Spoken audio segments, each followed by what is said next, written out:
People say, the Bible is just a book. No, the Bible is 66 books, written by 40 different people over 1,500 years.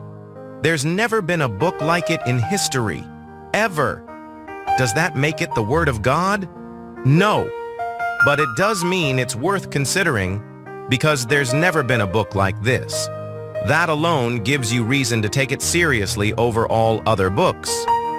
Now, what about history?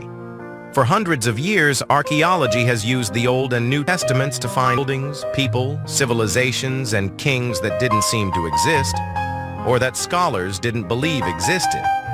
Then suddenly the Bible said, there they are. And when they dug, there it was. Does that make it the Word of God? No. But it does mean it's historically accurate. Real people existed back then and wrote down what they saw. That's worth considering, don't you think? Then there's prophecy. Many religions claim God will show up. But God said, don't worry, I'll prove it like a rational God would. I'll have my prophets write prophecies about this. I'll prove I'm not trapped in linear time, that I can see beyond where you are. I'll give prophecies telling you when and how I'll show up. Then I'll appear on earth as a man.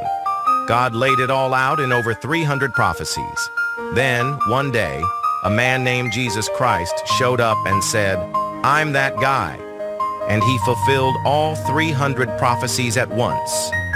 Now that's impossible. Some might say they just wrote it afterward. But we know the first Greek translation of the Old Testament was done 250 years before Jesus was born. So how could they know he'd be born in Bethlehem? Or that he'd be crucified when crucifixion wasn't even a form of execution yet? How did they know he'd be betrayed for 30 pieces of silver 200 years before he was even born? Does this make it the Word of God? No, but we're getting closer.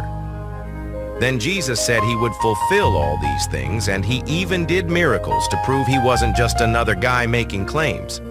He said, look what I've done. And some believed and some didn't. That's human nature. But then he said this, I'm going to prove it to you. I'm going to die, and then I'll come back to life. Nobody's ever done that. And he died. His followers, who had been with him for 3 years, ran in fear, as any of us would. They said, I guess we were wrong. But then, something happened. Something that made all of them come back, willing to be martyred for this belief. Except for John, who was exiled. Every single one died a horrible death. Why? For money? No. There was no wealth, no power. The Roman government hated them. They were fed to lions for entertainment, kicked out of their culture, rejected even by the Jews. There was nothing to gain, yet they all died for this. Why? Because they started a new religion? No, for one reason only. I saw him die, and I saw him come back.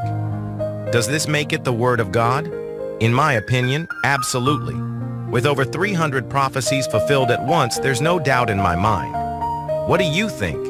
Comment below. Do you believe the Bible is the Word of God? Should it be the highest authority today? If this resonated with you, please like and follow this account.